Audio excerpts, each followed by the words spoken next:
Thank you very much to all our participants on today's Zoom discussion. I strongly encourage as much dialogue and constructive engagement as possible. We're here as colleagues and friends. Before I start, I just want to send my prayers to the people in Ukraine. Watching what's happening there is really shocking, whether I'm based in Japan where I am, or of course where you are in Germany or other parts of the world. Let's hope that a peace can come very quickly to Ukraine, and a sense of normality can return to that part of the world. I'm going to get ready to share my screen, so just be patient. So just to, as the screen warms up, hopefully everybody can see the screen. Great. I want to just put into perspective Japan, China, US relations. Some of you may know, or some of you may not know, Japan exported last year about $210 billion, that's US dollars, to China. And this happened at a time when bilateral relations were probably not at their warmest. Actually, if you look at the Genron poll, unfavorably ratings in Japan of China were very, very, very low. But trade relations continue to deepen. The United States as well continues to have deepening trade relations with China. And I think the figures are about $530 billion a year. And those figures also increased during the pandemic and during this growing turbulence between China and the United States. And I think these trade figures are really important for us to start this discussion, because it demonstrates that in the case of Japan, their bilateral relation, about 30% of their trade goes to China. They can't decouple from China. It's their neighbor. They have to find a way to work with China. The United States is geographically distant. Its trade partners are much more diverse. And most of its trade is centered in North America rather than in this part of the world where I'm based. So their calculation when crafting an Indo-Pacific strategy is much different. Of course, China is a trading nation. It trades with the world. It trades with Japan, it trades with the United States, and its economic growth is very much related to enhancing those trade ties. And without enhancing those trade ties, of course, development and social stability back home will be challenged. So with that background, today I'd like to just talk about the triangular relations between these countries and the limits and possibilities of the Great Reset. And I think that is really important, and that's my take-home discussion today, is that despite the deepening strategic competition between the United States and China, I think that there are definite limits to how much decoupling can take place and will take place. And there are definite limits to a Great Reset. With that in mind, I have several objectives today. I want to introduce what I call the great power visions of regional order. And I'm going to do that first, contrasting the United States and China. And then I'd like to introduce what I think is called the free and open Indo-Pacific middle way, or a middle power way of trying to think about how to balance those trade and security interests within this region, and why I think countries, middle power countries like Japan, are really, really significant actors in terms of crafting a different route that moves away from strict strategic competition between the United States and China, and thinking about how middle powers can create a little bit more space for them to negotiate and shape the strategic competition between these two great powers. In order to do that, I'd like to touch upon the commonalities and differences of all these three systems. I'll introduce some key lines of inquiry. And then lastly, I want to talk about their visions in terms of regionalism and what does it mean for regionalism. Contrasting, I think, what we call a non-legalistic, non-binding approach to regionalism that's built on relational politics that we'll talk about, and a more legalistic approach that is more binding in nature. And of course, I'll give a discussion and a conclusion in today's presentation. So the first contrast I think is really important for us to be looking at is really how are China and the United States visualizing regionalism within the region and their contrasting views of how the region should develop. On the right, you can see I put the BRI. I think the BRI, the Belt Road Initiative, is really based on relational politics, and most of us. So I think when we look at the BRI, it really focuses, I think it's built on the premise of relational politics. And I think many of us who understand, who have studied a bit about Chinese foreign policy understand that China is more comfortable with building relations and having relations with its neighbors. And those relations are not binding. They're not legalistic in nature. Rather, they're based on long-standing historical ties, economic ties, and I think in many ways, an understanding of the benefits of accepting a hierarchy within a Sinocentric sphere. The BRI is really understood from many different perspectives. One of my colleagues, Huang, in 2016, talked about it as China's economic ambition, aiming to stimulate economic development and really trying to create a vast geoeconomic region that links Asia, Europe, and Africa. And in many ways, through those 5 corridors, land corridors, and the sea corridor, China has really created the sinews that have binded and linked much of the Eurasia continent. Others talk about it as a global Chinese contribution to global good based on the principles of economic liberalism, in that China is trying to help other countries develop by providing infrastructure connectivity, opening up their economies, and creating synergies. Still others, like Swain, talk about it in terms of desecuritized relationships that leverage China's growing economic power and influence to strengthen and expand cooperative interactions. And still others really talk about it in terms of an indirect strategy to regain regional predominance without directly confronting the United States.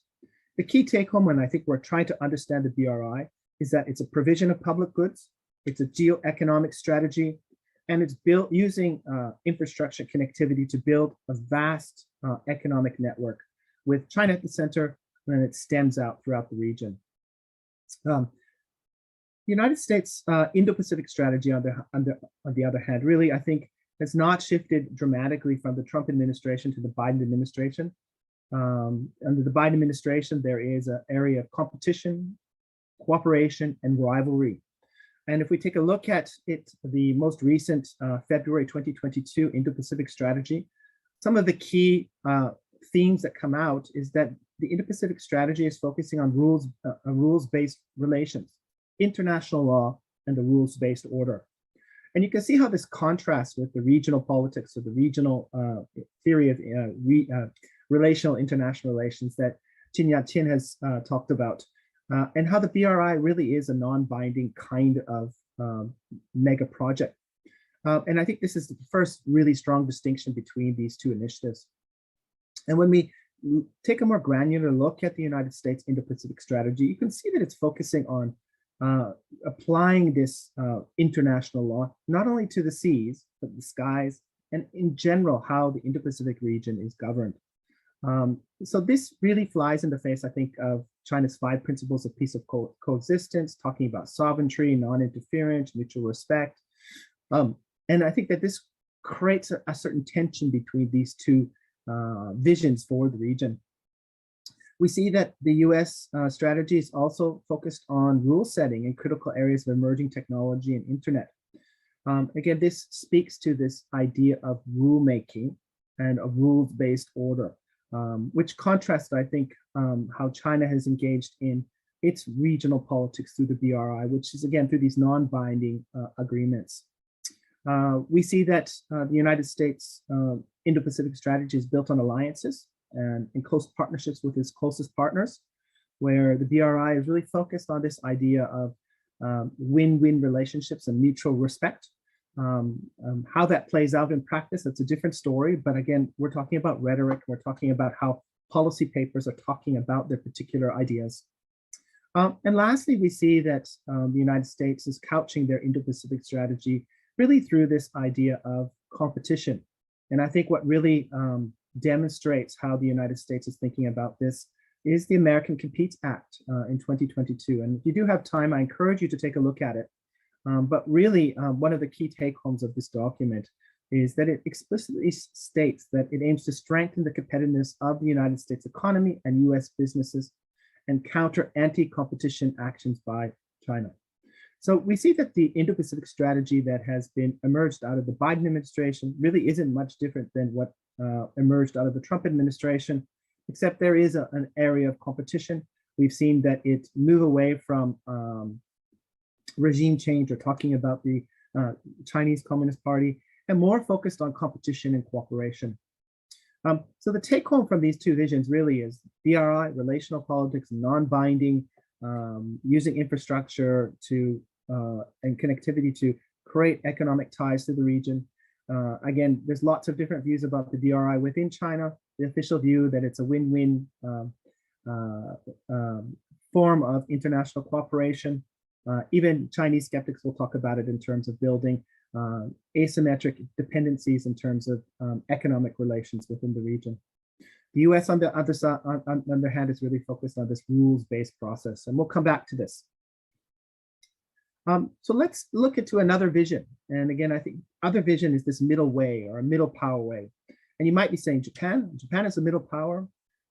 If we look at the Lowy indexes, Asian Power Index, comparatively at the comprehensive level, Japan, India, Vietnam, and most other countries that we would consider advanced countries or moving up the ladder in terms of power really are middle powers in terms of the way they act, in terms of their resources, and what they can do in terms of competition within the region. In this case, Japan is a very good example of a middle power. It's focused on norms, it's focused on institution building, it's focused on buttressing international law. Now, when we look at the free and open Indo-Pacific vision that's being offered by Japan as a third way, rather than this solely securitarized rules-based approach by the United States or the relational approach by the BRI, there's lots of different views. Michael Green from CSIS talks about it in terms of trying to preserve an order that has benefited Japan's development over the past 150 years. And that's high quality rules for trade, investment in infrastructure, and preventing coercive action on smaller states.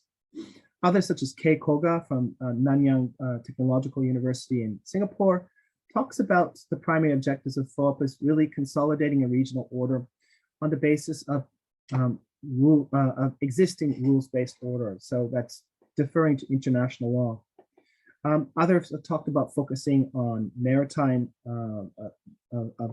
security and ensuring that sea lanes of communication remain open and rules-based, because these are the key arteries that transport imports and exports in and out of the Indo-Pacific, but are also they're really the fundamental tools or laneways that provide for prosperity for most of the countries within the Indo-Pacific. And still others, such as Professor Hosoya from Keio University, who's at Cambridge University right now. So if you're up in that part of the world, I encourage you to say hello.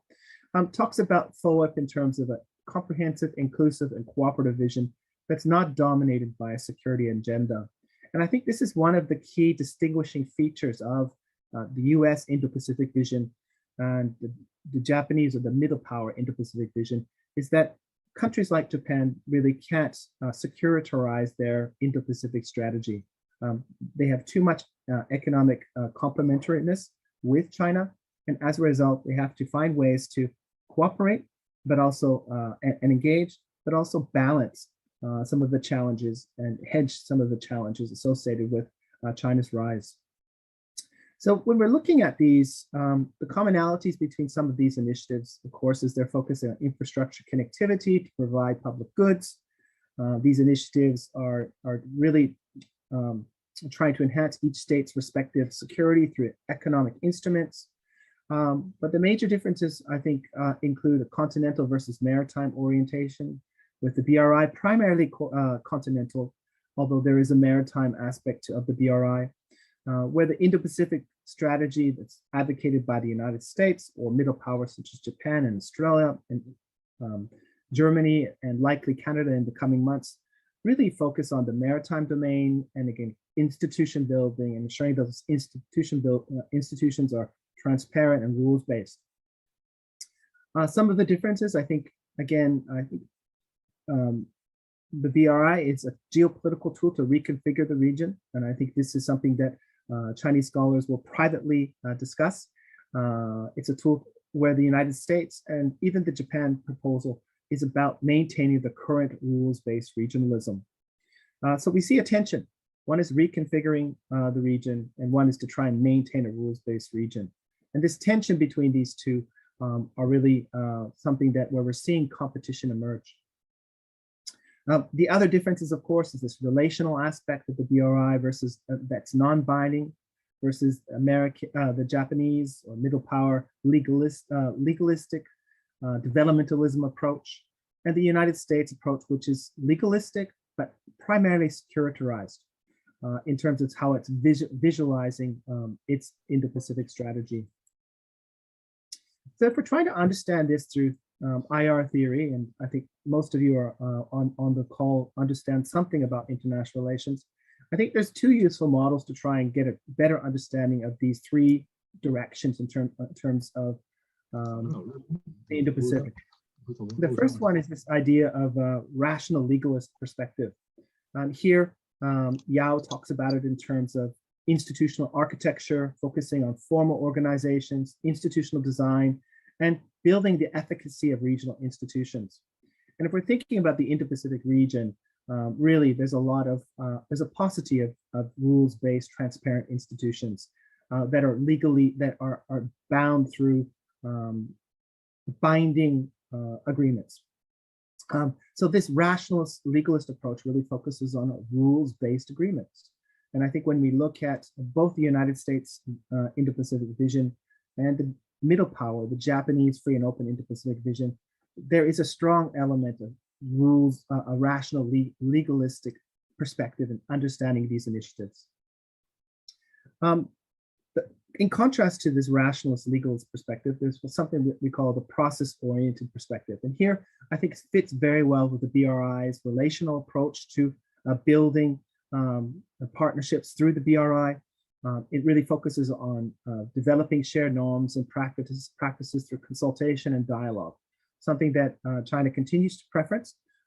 It's aligned with its 5 principles of peaceful coexistence, in that it highlights sovereignty, it highlights non-interference, and it highlights a so-called win-win approach to engaging in international relations, but in a non-binding manner. And scholars such as Achaya talk about this as an exercise of identity building facilitated by an avoidance of grand institutional designs, and that the adoption of consensual a consensual and cautious approach. And again, this is, if you're thinking about adopting a consensual and cautious approach, relationships are really important. And I think that these two theories really are interesting tools to try and help us understand these 3 different frameworks for thinking about regionalism within the Indo-Pacific and across Eurasia in general. So this kind of leads us to 3 broad questions that I think we can be thinking about in terms of today's discussion. And one is there an interaction between these 3 models? And I would argue absolutely yes. And this is probably good. Competition for the market of ideas ensures that the better ideas will bring the other initiatives forward to adopt similar principles. Why has each initiative changed its trajectory? I think it's also very interesting for us to be discussing, and I'll touch upon that in a little bit. And lastly, how can we characterize these competing initiatives? So working backwards, I've talked already about how we can characterize these competing initiatives, with the American, US Indo-Pacific strategy really being legalistic and security focused, the BRI being relational focused, and using geoeconomic tools to reshape regionalism. And the Japanese are the middle power focus, which is really about balancing the economic security and some of the security challenges within the region through developmentalism, through infrastructure connectivity, through a non-zero sum approach to how it's engaging its partnerships within the region, but still wedded to this idea of a rules-based approach to how we engage in international relations. And I think this is critically important as we've watched what's happened in Ukraine, where international law has not been observed in terms of sovereignty and the conflict that has emerged in Ukraine. So as we look at these 3 initiatives, I think that they're still moving, they're still evolving, and they're being shaped by each other. I mentioned the interactiveness of these 3 approaches. If we look back in 2015, former Prime Minister Abe gave a speech in India to the Indian Parliament, talking about the confluence of the Indian Ocean and the Pacific Ocean. He talked about the synergies of this region, and he started this process of building a free and open Indo-Pacific vision. I think that this initial vision was looked at by our Chinese friends, and they saw that this was a potential challenge to how they understand regionalism within the region. And as a result, they put forward the BRI, the Belt Road Initiative, to try and create a Chinese model of regionalism within the region that is built on Chinese values and how China understands regional politics within the region. The Chinese model was further, I think, incentivized or gathered momentum because at that time, the former President Obama firmly rejected China's ideas about a new model of major powers or great powers to try and diffuse so-called Thucydides trap. So we've seen an interaction with these two. And as the BRI came online and we had the first Belt Road Forum, we saw China really gather adherents to the BRI. And Japan stepped up to the plate, and it offered, and it transformed its forward principles to focus on fiscal transparency, environmental sustainability, infrastructure connectivity projects that are not linked to geopolitical objectives. And if we reflect upon the Second Belt Road Forum, much of the rhetoric of the Second Belt Road Forum adopted similar rhetoric. So we see these two initiatives interacting with each other and influencing with each other and competing with each other, which is very interesting to watch. In contrast to the BRI and Japan's forward, I think that the US Indo-Pacific strategy, or however we want to call it, is really out of step with both the BRI and Japan's forward vision, in that it's really not focusing primarily on the provision of public goods. It's still primarily crafted and visualized in terms of security, talking about competition, talking about cooperation, and still talking about rivalry with China. And as a result, I don't think the Trump Indo-Pacific strategy or the Biden's Indo-Pacific strategy really has been able to adopt some of the driving or the characteristic features of either the BRI or Japan's forward vision or middle power vision. And if we look at some of the other middle power visions that have emerged, whether it's Australia, whether it's Germany, Denmark, and again, where I'm from, Canada, that's coming out, they are much more reflective of the Japanese model of the free and open Indo-Pacific, in that they think that securitizing the relationship with China and the competition with China is not a productive way of shaping the region.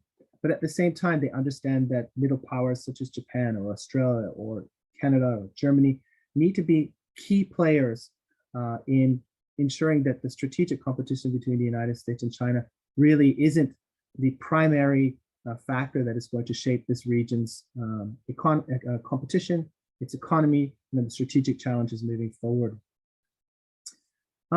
Lastly, and I think importantly, the COVID-19 pandemic has not halted this interplay between these initiatives.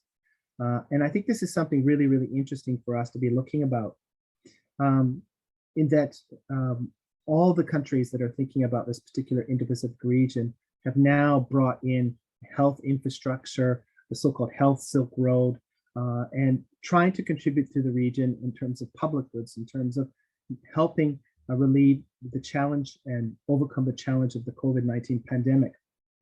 But that being said, the key principles of Japan's middle power approach to regionalism is continue to remain centered on a rational legalistic approach to broad-based cooperation within the region, a less securitized approach, an approach that focuses on developmentalism and infrastructure connectivity. Beijing's approach has not changed either. Again, this process-oriented, non-binding, sovereignty-centric, and exacting goals remains characteristic of BRI initiatives within this region. I must say, though, that the BRI model is challenged today because of the closed borders associated with COVID-19 and growing mistrust. As we move forward, It'll be interesting to look where these initiatives move. We see FOIP already creating new pillars, focusing on new partners they can work synergistically with, as well as using minilaterals like Quad, but also the Resilient Supply Chain Initiative that's come out between Australia and India to provide other forms of public goods to the region.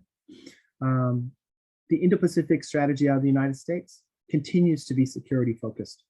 And the security focused IP will challenge, it will limit how much partners within this region can cooperate with the United States. I mentioned the damage that I think COVID-19 has done to the BRI model. That may change moving forward. We may see resources being diverted to the digital infrastructure aspect of the BRI, but still its characteristic features will continue to be focused on non-binding agreements. Lastly, and I think importantly, when we're looking at these three agreements, these three kinds of visions for this region and how they're playing out and competing and interacting with each other, I think that the US model, of course, is being influenced by the domestic politics in the United States, and now distracted by the challenges that are occurring with Ukraine and Russia, and real concerns about the sustainability of the current administration in the White House. In the Chinese context, this economic slowdown, power transition or continuation within Zhongnanhai will shape the BRI moving forward. And we see that the BRI is having more questions are being raised about the BRI, whether it's South Central Asia, whether it's South Asia, or even in African states, about the not only about the benefits that BRI can bring to these states, but whether the benefits are for the elite or for the ordinary citizens in the receiving countries. And lastly, Japan's FOIP, or middle power approach, really will depend about leadership. And I think that the Japanese over the past 2 years have not had the same kind of leadership as they had under Prime Minister Abe in terms of 8 years of very strong statesmanship. And Japan's middle power approach to the free and open Indo-Pacific has lost momentum. And we've seen that in the most recent Institute of Southeast Asian Studies survey of Southeast Asia, in which Japan's level of trust has decreased. And I think this is very much related to the lack of engagement within the region over the past 2 years. So these three visions moving forward really are going to be limited by domestic politics, by how much resources they can divert to these regions, and how much buy-in they can get to these regions. The challenge for middle powers like Japan is if they can work with other middle powers to really create a critical mass of countries that can really deliver public goods to the region, deliver and create stakeholders to the region, and build partnerships within the region that are not primarily securitized, but still can create a buffer and insulate middle power states from the strategic competition between the United States and China moving forward. I'll stop there, and I look forward to Professor Sandschneider's comments. Thank you.